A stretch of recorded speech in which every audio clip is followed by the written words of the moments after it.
between for in quotation marks and for without quotation marks.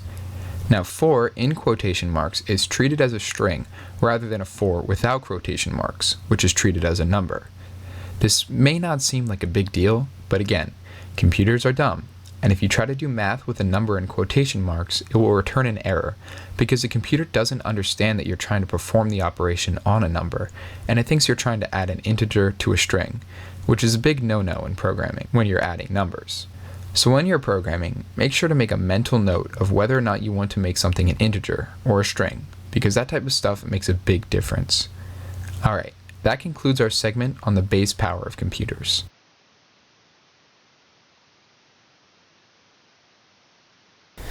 Now next up, we're going to be covering one of the most important components of computer science, so make sure you pay attention, because next up we're going to be discussing variables, what they are, and how we use them. First of all, what exactly is a variable? A variable is simply something that can store information and can be referenced and manipulated. Think of variables like a cardboard box. Cardboard boxes serve as a means to store items in them, which can be changed out, replaced, and modified. Variables are like cardboard boxes that store information for the programmer to reference or manipulate. Each variable simply has a type, a name, and a piece of information stored inside of it. The type and piece of information will be covered next, and the name is simply a name for the variable. Think of it as writing out a label on the cardboard box in Sharpie. Now, there are many different types of variables that a programmer can use, but right now, we will just be covering what are called primitive variables, which include integers, booleans, floats and doubles, strings, and characters. We'll start off by talking about an integer. An integer, or int for short, is as simple as it sounds, a variable that can store an integer value. This includes all whole numbers from -2,147,483,648 to 2,147,483,648. Notice how I said whole numbers. Integer values can not and will not hold any decimal values, so keep that in mind when using variables. Secondly is a boolean. A boolean is a very primitive variable which can store a value of either true or false. Boolean variables can only hold these two values and are extremely useful for conditional statements, which we will cover soon. The next two types of variables are floats and doubles. Both of these variable types are floating point data types, which essentially means that these variables can store numbers with decimal places. Whereas integers values cannot hold decimal values, floats and doubles can. The main difference between the two is that a float variable can store numbers of a precision up to 32-bit, while doubles can store numbers with a precision up to 64-bit. Essentially, a double can store more decimal places than a float, so it all comes down to how precise you want the variable to be. Up next we have string variables, which are like the strings we've talked about beforehand, except stored somewhere in a value. String variables can store strings of letters, which are just words and sentences. Strings are useful for displaying text and storing input information. Strings can also be concatenated together to form combinations of string variables and pre-written strings. This can be very useful for outputting information in a readable format for the user. For example, imagine we have a string called name. The code asks for input and stores that string of text in name.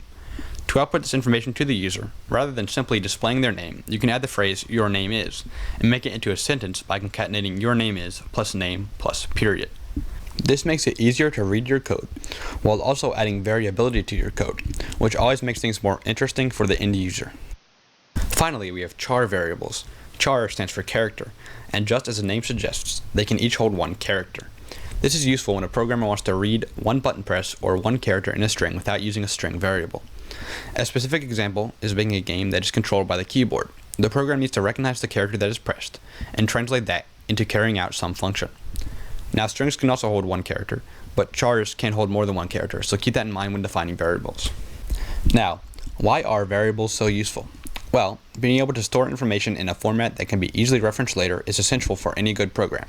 Oftentimes in code, you're going to want to keep track of things such as a user's name or score, and so by creating a variable called name or score, you can store this information in the variable and then reference it, add to it, or modify it. Also, many times, the program will want to take input from the user, which cannot be pre-programmed into the code, and thus a variable is required to store the information. A program may also rely on factors that will change as the program progresses, in which case a variable is once again required. Also, taking these variables and manipulating them is quite necessary for carrying out many of the tasks you want a program to carry out. For instance, multiplying int variables or concatenating string variables.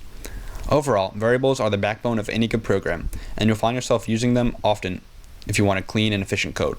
So it's best that you learn what types of variables you need to use and when.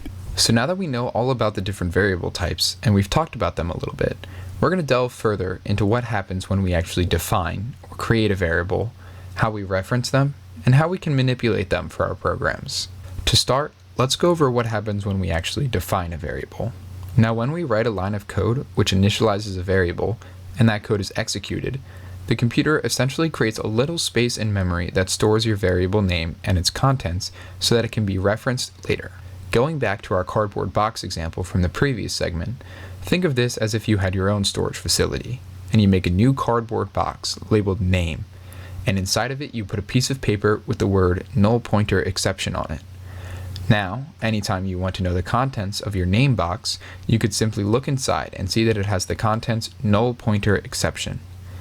This is what the computer does, except the storage facility is the memory in your computer, the box is a variable, and the contents of the box are whatever the variable is set to be equal to. Anytime you want to know the contents of the name variable, you can simply call it, and the computer will pull the information that is stored in that variable and use it how the user sees fits. Another thing to note really quickly is that you can actually make a variable without putting information inside of it. This would simply be like if you built up a new cardboard box, gave it a label with a Sharpie, but just didn't put information inside of it. You're simply saving that space in your storage facility for later. This could be maybe because you want to store information in it later down the road, or if you're going to use it to store information given to you by the user, in which case you can't give it information since you don't know what the user will input. Just a note that if you try to reference or point to a variable which does not have any information in it, you'll get what's known as a null pointer exception, which, despite being an amazing name for a YouTube channel, is something you generally want to avoid when programming. Now, programming languages allow us to do some pretty cool things with these boxes that we've created. For example, let's say we created a second variable called channel name, and instead of setting it equal to null pointer exception, we instead set it equal to our already created name variable. This doesn't create a space in memory for this new variable, however, it simply points to the same location of memory we have already created for the name variable.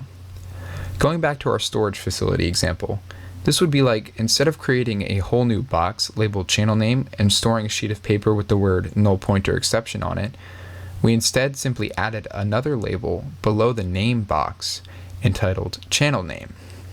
Now we have two variables which point to the same contents, that being the string null pointer exception. We usually do this to save space in our code for things that we know are going to have the same value. Variables can also be updated throughout your code. For example, let's say you had an age variable, and inside of it was the integer 17. Then, you celebrated a birthday and wanted to update your age. All you would have to do is reference the variable and set it equal to whatever new integer you want the variable to hold. In this case, 18. This would be the same as having a box labeled age with a sheet of paper reading 17 inside of it, and then taking that piece of paper out, erasing 17, replacing it with 18, and then placing it back in the box. Doing this, we are able to easily update the contents of our variables throughout the code as things dynamically shift. As another example, if you were making an RPG, your character would likely have stats such as attack, defense, mana, etc. As the game progressed, you could continuously update the variables so that the player could get more powerful the further along that they went through the game, and you wouldn't have to create new variables. You would simply need to just keep grabbing that box from your storage facility, erasing and replacing the numbers on the piece of paper, and then continue along with your code. Just keep in mind that these variables are nothing more than places in memory in which a certain value is stored, so we can easily update the numbers and their place will remain constant. After the code has run its course, the place in memory is deleted until you run the code again and the program dedicates space for the variable again. Each time you run the code, you're making new boxes in your storage facility, and at the end of the code, you destroy them all to make room for the new boxes next time. Another cool thing you can do with integer, float, and double variables is add them, subtract them, divide them, multiply them, and even modulus them. For example, if you were making a calculator app and you stored the first number the user entered as number 1 and the second as number 2, you could then multiply num1 and num2 together and either print them or store them in a new variable entitled result. Then, each time you run the program, the user could input new numbers into the num1 and num2 variables, and they would simply be set to those new integers that the user inputted, and return the result that corresponds to those specific numbers. This allows you to keep easy track of which numbers are which, and what's going on in your program, which is extremely useful. Also, while you cannot subtract, multiply, divide, or take the modulus of strings, you are able to add them, like we said previously. Let's say you had a string str1 with the contents hello, and a string str2 with the contents there. You could add str1 and str2 to create a string that had the contents hello there, either storing it in a third variable or printing it out to the console. The last topic we'll be covering on the topic of variables is the naming conventions of variables, which albeit may seem odd, but it's extremely important when trying to read your code, so we'll be covering it now. Now, variables have to be one continuous string, and so if you wanted to make a variable that stored the player's score, you'd have to find some way to combine the words player and score, since you can't have the phrase player score be the name of a variable. All programmers have their own personal preference when it comes to naming variables, but the one we'll be using in this lecture is called camel case, which is the process of not capitalizing the first word, but capitalizing every word that follows it. Going back to the player score example, using the camel case method, the variable would be called player score. This allows us to easily see and identify each word and becomes really useful for long variable names, like the player score before the final boss. Whereas if we just type it out without camel case, it would be really confusing and hard to read. This will help you out a ton when we start finding bugs in our code and need to quickly scan through our program to figure out what is wrong, and adds to the overall readability of the program. Other programmers might use different naming conventions, like using underscores to separate the words in a phrase, but for now, in this series, we'll be sticking with camel case. Next, we'll be moving on to conditional statements, which at their core are statements that change the path of our code depending on certain conditions. For the sake of keeping things simple, for this section, red lines will connote that our code will not be following the specific path, and green lines will mean that our code is following the path. The main type of conditional statement that programmers use is the if statement, and this will show up countless amounts of times in any program you write. It is as simple as it sounds. If some condition is true, and usually that condition will be enclosed by braces, then carry out the instructions located within the if statement's brackets. Else, do another thing. Now, brackets are used in most programming languages to indicate a segment of code which will run. It works like this. If the condition in parentheses is true, then all of the code contained within the brackets will run, and if the condition within the parentheses is not true, then it will skip over all of the statements within the brackets. A quick note is that while this is the case with most programming languages, some, like Python, use colons and whitespace to determine where a piece of code starts and ends, but for the sake of this series, we'll be using curly braces. Now, the condition within the parentheses can take on thousands of different forms, such as if the value of the string variable name is equal to Stephen, or if the player's score, stored in an int variable, is greater than 5. The list goes on and on. Each of these statements is evaluated as a Boolean, which you will remember from when we talked about variables, is either true or false. If the Boolean is true, we run the code inside the curly braces. If it's not, we pretend everything inside the curly braces never existed and move on with our code. The if statement comes with two more additional statements that can go with it, else if and else.